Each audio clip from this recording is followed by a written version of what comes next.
Et 4 nordistes en Floride, début août, ils font partie de la sélection française pour les championnats du monde de bicross.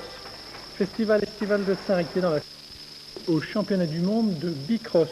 11 picards et 4 nordistes feront partie de la délégation française. Le bicross est une discipline toute récente qui vient justement des États-Unis. Sur les 11 picards sélectionnés, 9 viennent du club du Nouvion en Thiérache dans l'Aisne, une performance qui s'explique et par l'encadrement que possède le club et par les remarquables installations dont il dispose. Didier Cagny et Didier Bonnet. Attention, Feders ready, watch the light.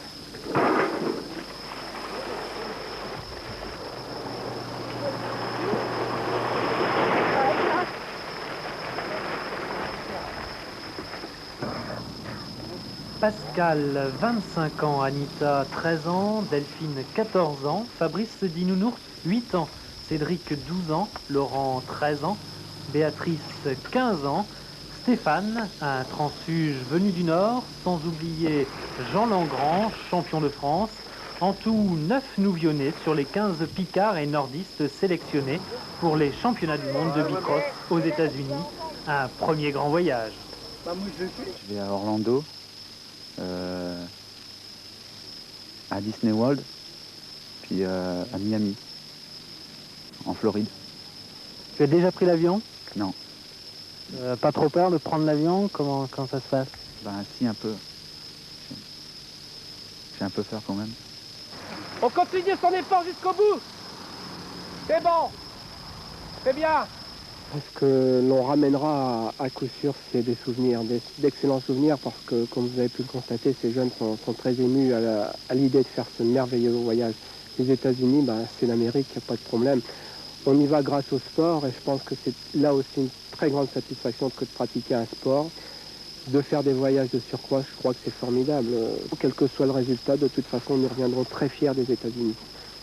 L'expédition nouvionnaise est financée par des sponsors privés, séduits par la récente expansion du bicross. Plus qu'une semaine d'attente et bientôt l'Amérique. De bicross en catégorie superclasse, cela coïncidait également avec la dernière épreuve du championnat de Picardie. Thierry Adam. Une fois encore, un week-end en orange et blanc pour le bicross Picard qui achevait son championnat régional sur la magnifique piste de Senlis. Le Nouveau Bicross Club a remporté 90% des titres, emmené par son quintet majeur, Ludovic Baptiste, le Benjamin, le duo féminin Breya Monois, plus le maître et l'élève, Langrand Poulain. Une domination écrasante à tel point qu'on croyait rêver, il y avait des oranges partout, qui plus est pressés. La Picardie a donc découvert sa locomotive, mais la restructuration des ligues est néfaste, semble-t-il, au club numéro 1 de l'Aisne. Habitué par le passé à des joutes plus âpres, cela devient difficile de progresser. Une domination qui donne des ambitions, à l'image ici du Senlisien Stéphane Vautier, qui est resté maître chez lui. Le bicross, un sport en pleine révolution, bientôt propriétaire de sa propre fédération, un sport pour tous les âges, un sport qui décrotte, surtout quand il s'agit des pros, sans picard, faute de finances. Senlis en effet accueillait la manche Superclasse, un titre qui se passe de tout commentaire. On attendait le numéro 1 français Xavier Rodois, on espérait l'ex-champion du monde Franck Chevreton, et c'est Christophe Bertou, un gros mois inattendu, par un sociétaire du CSM Persan, Grégo Ravette, un américain qu'on connaît bien. Il venait de remporter. Les Amiens sont toujours